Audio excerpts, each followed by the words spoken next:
د یو ډاکټر د کورنۍ زړه دردونکې کیسه. ژوند همیشه دومره مهربانه نه وي. شپږ اوږده کاله ډاکټر پرتیک جوشي یوازې په لندن کې ژوند وکړ.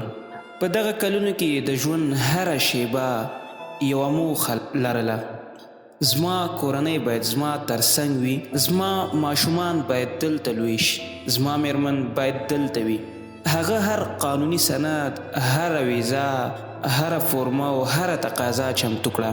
زړه کې یوه هیله لرله، سترګو یې انتظار کو د یوې ورځې، او بیا هغه ورځ راورسېدله. د هغه میرمن ډاکټر کومي جوشي په هند کې یوه تکړه او وفاداره ډاکټره وه.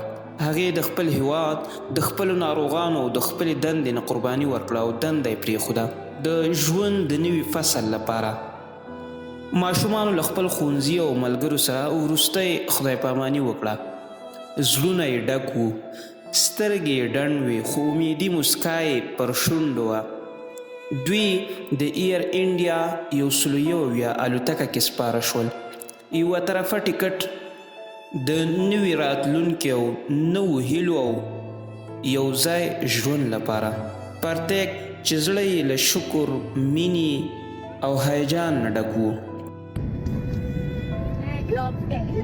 یو ښکلی عکس یې واخیست، ماشومان خوشحاله، کومي آرامه او ټول په یو چوپ امیدي تصویر کې نغښتي وو.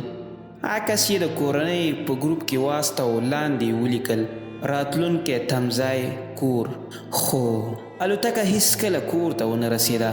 الوتکې سقوط وکړ.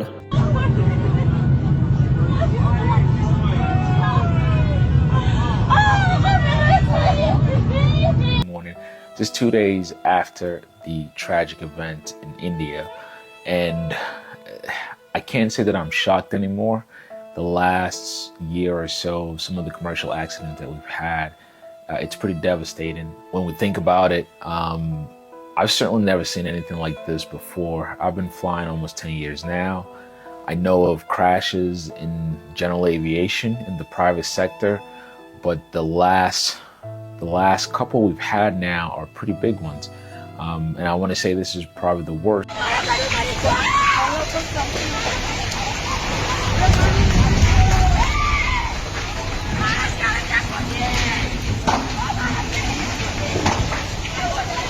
هیڅوک ژوندي پاتې نه شول. ژوند همداسې دی، یوه شیبه ښکلی لکه خوب، بله شیبه توره تیاره، یوه ورځ امید او بله ورځ اندېښنه، یوه لحظه مسکا او بله لحظه خاموشه قبر. نو ولې تم کېږي؟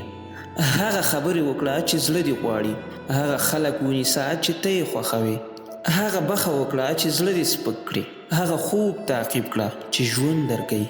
ځکه سبا وعده نه ده، هره ورځ یوه تحفه ده. دا کیسه یوازې د پرتیک او کومي نه ده، دا د هر انسان کیسه ده، دا زما او ستا کیسه ده. موږ ټول انتظار کوو چې بیا به وخت پیدا کړم، بیا به ورته ووایم، بیا به ورسره یو ځای شم. خو ژوند دومره وخت نه راکوي څومره چې موږ فکر کوو. همدا نن ورځ ده، همدا اوس لحظه ده. ژوند مه ځنډوه، مینه وکړه، مهربانه اوسېږه.